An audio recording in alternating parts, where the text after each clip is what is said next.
안녕하세요, 조장훈입니다. 오늘은 이제 유형별 독해 강의로 들어가는 날이죠. 유형별 독해 비문학 첫 번째 단순 요약형 문제의 독해를 살펴보도록 하겠습니다.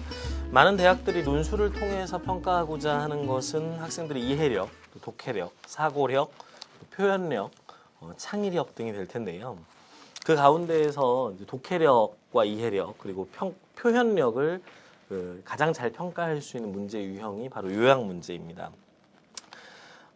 정확한 독해력이야말로 그 공부를 하는 능력의 기본적인 바탕이고, 또 다른 사람들이 쓴 글을 왜곡하지 않고 글쓴이의 의도를 이해할 수 있어야만 효과적으로 다른 사람들에게 자신의 의사를 전달할 수도 있기 때문에 소통의 문제 혹은 문제 해결의 과정에서 독해력은 무엇보다도 중요한 그 학습 능력입니다.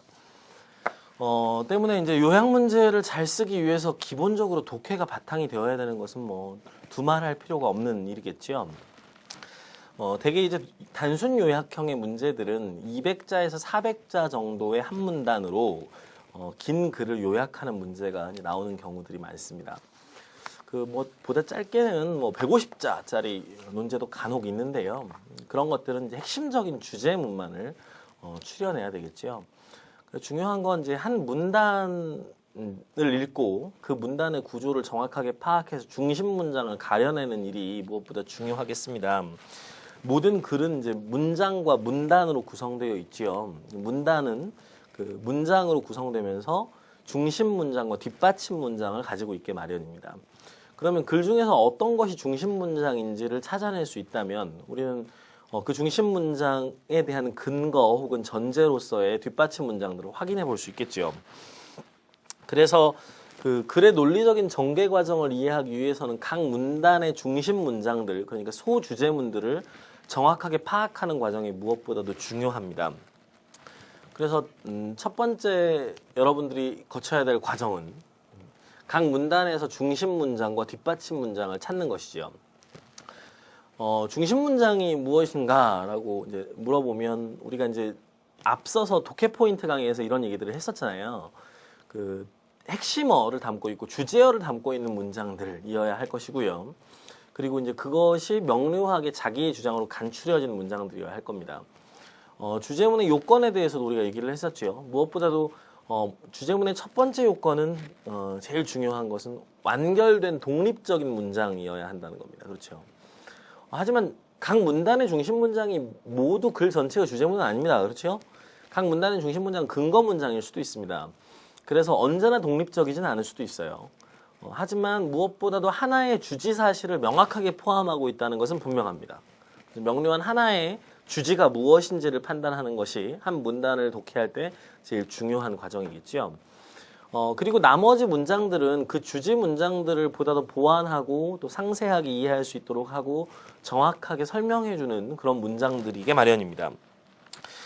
중요한 것은 중심 문장이 어떤 주장을 담든 혹은 어떤 사실을 설명하고 있든 간에 우리가 이 중심 문장을 찾을 때 자신의 주관을 개입시키지 않고 글쓴이의 의도를 객관적으로 정확하게 이해하는 것이 무엇보다 중요합니다.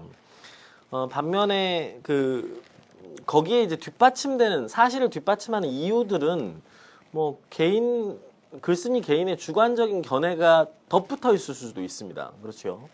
그래서 이 문단이 사실을 지시하고 있는 문단이라고 한다면 사실이 중심 문장이 될 것이고요. 그리고 주장을 지시하고 있는 문단이라고 한다면 주관적인 생각이 중심 문장이 될 것입니다. 그래서 문단의 성격을 정확하게 이해해야만 중심 문장이 무엇인지도 정확하게 이해될 수 있는 것이지요. 그렇게 해서 중심 문장과 뒷받침 문장을 우리가 이제 뽑아냈다면 중심 문장의 뒷받침 문장들을 정리해서 붙이는 두 번째 과정이 필요합니다. 그래서 두 번째 과정은 스텝 2, 중심 문장을 살리고 뒷받침 문장을 정리해서 덧붙여라 입니다. 뒷받침 문장이란 이유와 근거 이외에도 주장이 성립되기 위한 바탕이 되는 전제, 그리고 세부적인 사항을 구체적으로 제시해주는 뭐 부연, 뭐 상술, 예시 등의 문장이 있을 수 있지요. 그래서 요약이라고 하는 것은 이렇게 뒷받침 문장들 가운데에서 주장과 밀접하게 관련되어 있는 이유나 근거가 아닌 다른 문장들은 삭제함으로써 핵심만을 남기는 과정이 될 것입니다. 그래서 물론 이제 그 읽는 과정에서 삭제하려고 했던 뒷받침 문장들도 때로는 모아서 한 문장으로 결합시켜서 중요한 뉘앙스나 또 중요한 부연 설명을 덧붙여주는 과정도 필요합니다. 중요한 것은 글쓴이의 주장이 명확하게 드러날 수 있도록 그리고 그 근거가 정확하게 나타날 수 있도록 글의 주제를 전달해주는 구성을 하는 과정이 되겠지요. 예. 그러나 언제나 이렇게 그 모든 중심 문장과 뒷받침 문장이 정확하게 딱 나타나는 글만 있는 것은 아닙니다. 때로 어떤 글에서는 그 전체 글의 일부를 이제 가지고 오다 보니까 특정 제시문에서는 그 중심 문장이 모호한 경우들도 존재하게 되지요. 그래서 세 번째 스텝은 중심 문장이 모호하거나 길면 핵심어를 중심으로 중심 문장을 재구성하라는 겁니다. 그래서 하나의 중심 문장을 정확히 찾기가 어렵다 라고 한다면 여러분들이 독해 과정에서 해야 될 일은 어때요? 중심 문장을 여러분들이 재구성해 보는 겁니다. 중요한 것은 제시문의 핵심어들을 체크하고 그 전체 의미를 파악한 이후에 핵심어들을 가지고 자기가 중심 문장을 만들어냄으로써 글의 요약문에 활용하는 것이 필요하겠지요. 그래서 이러한 것을 좀 구체적인 제시문 사례를 통해서 우리가 확인해 보도록 하지요. 문제를 보시죠. 가에서 문화의 속성을 제시하시오 라고 했습니다.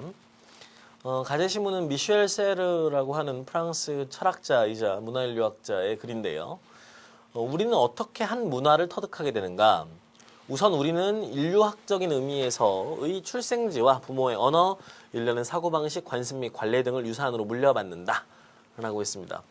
문화를 터득하는 방법이 무엇인가? 라고 어떻게 터득하게 되는가? 방법을 물은 것이지요. 그래서 이것이 물려받는다 라고 하는 게 포인트입니다. 그죠? 문화의 상당 부분은 이전 공동체의 구성원들로부터 전승되는 것이죠. 그래서 우리가 개념어화 해주는 거 중요하다고 우리 독해 포인트에서 늘 얘기했죠. 그래서 문화는 기본적으로 전승되는 것입니다. 이것만으로 문화인이 되기는 충분치 않다. 여기에 전승 플러스 뭔가 있다는 거네요. 문화는 고립되는 바로 그 순간부터 숨을 쉬지 못하고 죽게 된다. 그것은 문화라는 것이 본질적으로 어느 한 지점에서 발생하여 조금씩 이웃 문화들을 새로이 만나는 여정의 결과물로 형성되기 때문이라는 겁니다. 즉 문화는 전승되는 것도 있지만 타 문화와의 교류 과정을 통해서 새롭게 형성되는 것도 있다는 것이죠. 그래서 우리가 첫 번째 문단에서는 뭐가 나와 있습니까? 그렇습니다. 문화라는 것이 어떻게 형성되는가 라고 했을 때 문화라고 하는 것은 전승된 것,